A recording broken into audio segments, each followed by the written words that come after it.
بسم الله الرحمن الرحيم والصلاة والسلام على أسعد النبيين وأشرف الأنبياء والمرسلين سيدنا ونبينا وحبيبنا محمد بن عبد الله صلى الله عليه وآله وعلى جميع صحابته والتابعين ومن بعدهم بإحسان إلى يوم الدين. السلام عليكم ورحمة الله وبركاته. ‘Yan uwa musulmi gashi mun sake dawowa cikin dai wannan babban fili mai albarka, filin Ramadan, wato babban bako wanda muke fatar karɓar ibada mu gurin Allah subhanahu wa ta'ala a cikin wannan wata da kuma bayan shi. Abu ne sananne ya ku jama'a. Duk abin da aka ce ana son ya yi kyau, to kuma ana ma bayanin in kayi kaza ya lalace. To azumi ma yana da irin wannan matsala. Idan kayi kaza ka kyautata niyya, kayi azumin ta hanyar aiki da ganin watan da shari'a ta tabbatar, kai yi kokarin nisanta abubuwan da ake son a nisanta cikin wannan wata, Allah subhanahu wata'ala ya rufa maka asiri, kai yadda za ka yi a sahur kamar yadda manzon Allah sallallahu alaihi wasallam ya kwadaitar, kai yadda kuma lokacin buɗe baki kuma za ka yi buɗe baki, kuma za ka yi da irin abin da shari'a ta ce, kuma za ka yi kokarin yalwata ma mutane.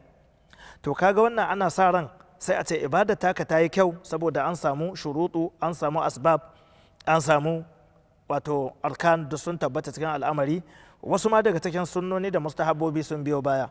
To alhamdulillahi. To kuma menene zai sa wannan ibadar ta lalace?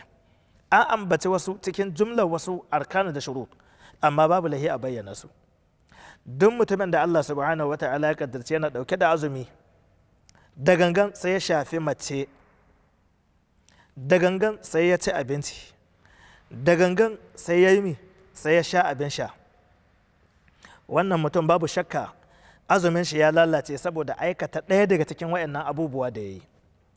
Ɗayan wannan abubuwan da ka aikata na saduwa da iyali, ko ba iyalinka ba, kai saduwa dai ko da ga namiji ne, kai ko da dabba ne ka yi wannan saduwa, tabbas azumin ka ya lalace, sai ka yi ƙoƙarin kuma gyarawa. Allah maɗaukakin sarki ya ba mu iko. Haka kuma idan Allah subhanahu wa ta'ala ya kaddarci ka sha ruwa da gangan, shi ma azumin ya kama ya lalace.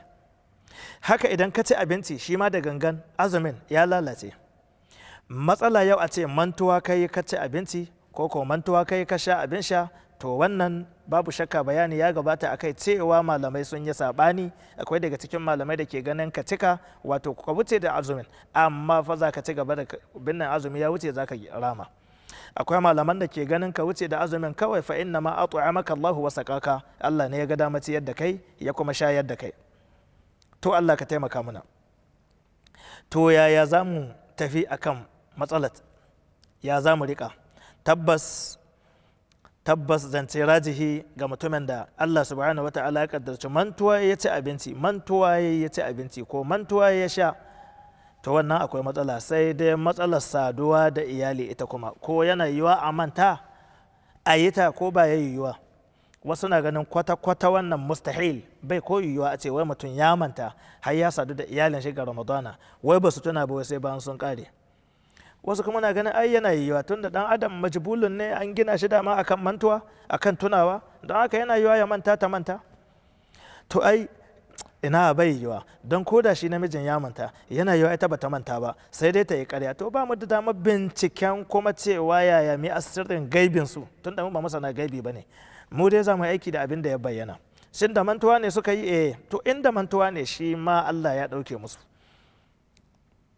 Amma wajen wasu malamai, sai dai kada mu manta, wajen al-Imam Malik abu ne wanda sai sun rama daya, in dai da mantuwa ne azumi ya samu matsala. Haka kuma kada mu manta, lallai wannan ba yau aka fara irin wannan sabanin ba, ya jima. Tunda ya jima to mun gani ya kamata shikenan, na san kai ga fahimtar ka, wannan ga fahimtar shi, shikenan. Kuma bai dace ba in taso in zo unguwarka inda majalisinka yake, in zo nan wurin in ce zan yi ma wani abu wanda zan san suka ne zai taba ma tsari, in barka ta wurin. Ba haka ake yi ba. Amma da ni ne adda majalisi na, wannan ina da damar ne kuma in yi bayanin abin da zai zan ya yi tarajjuhi a wajena, ba tare da wato kai kuma ka gita mini ba.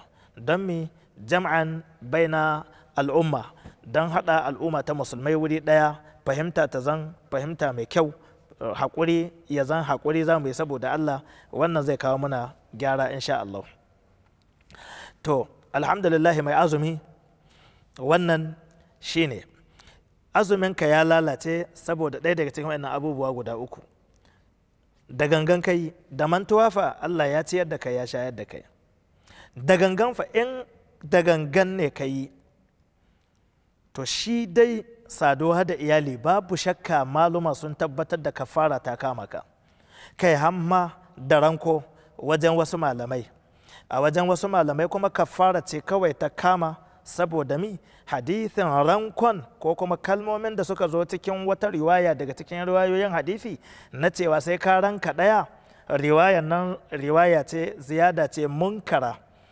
Muna da wasu abubuwa da malamai suka kawo muna game da ziyada idan ta zo cikin riwaya. Ziyadatu thiqa maqbula, ana karɓar ziyada amma maluma sun san yadda ake yi. Na farko idan ziyada ta zo cikin hadisi ta yi ƙari, ana karɓarta ne idan ya zan Allah subhanahu wa ta'ala ya zan mi bata kore ba. Ana karɓarta idan Allah subhanahu wa ta'ala ya zan abin da ta yi ba korewa ba ne, amma wani abu ne wanda ya kama da korewa, kamar taƙayidi na abin da yake mutulaki ko kuma taksisi na abin da yake am ko wani abu daga cikin abubuwa. Wannan malamai jumhuru da dama sun ta ana karɓa, kuma wannan shi ya zama rajihi. Lallai idan wata riwaya ta zo, sai wata riwaya ta zo cikin riwayoyi ta yi ziyada ga wani thika, to ana karɓa idan bata kore waccan ba. Haka kuma ana karɓa idan ya zan taƙayidi ne ta yi ko taksisi ko abin da ya kama da haka, ko bayanin wani abin da an mujmali, duk wannan ana karba. Allah ya taimaka mana.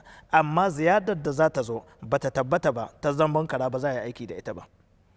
Haka ziyada wadda ta zo ita kuma ta zan korewa ta yi gaba ɗaya, ita ma ba za a yi aiki da ita ba. Nan wurin sai a yi aiki da tarjihatu, malamai sun san abin da ake yi wajen irin waɗannan matsaloli insha Allah.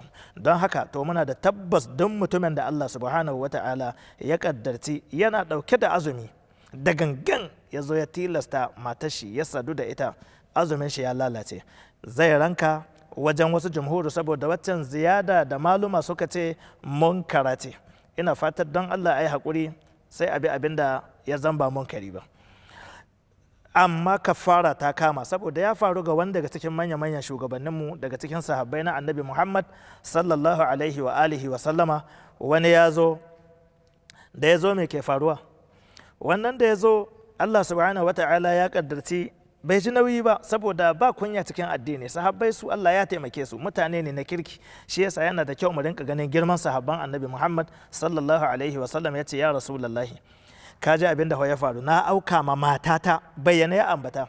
Ya ce kuma cikin ramadana kuma naharan, kenan yana nan abin yarin jaye shi ne babu da zai yi. To ai yayi mutunci, yayi sauki tunda bai tsallake matar shi ba, ya tsaya kan matar shi. To yanzu tunda abin ya faru ya za a yi ya rasulullahi? Annabi sallallahu alaihi wa alihi wa sallam ya ce kana da kuyanga? Ya ce baya da kuyanga. Kana iya yin kaza? Ya ce baya iya yin kaza. Sannan kuma shin mutumin da ya samu matsala kan azumin wata ɗaya ya kasa haƙuri ya kai ga mace, to an sa shi azumin wata biyu, kuma ya kake gani shi ko me zai yi? Iyaka Boston kenan da zai yi.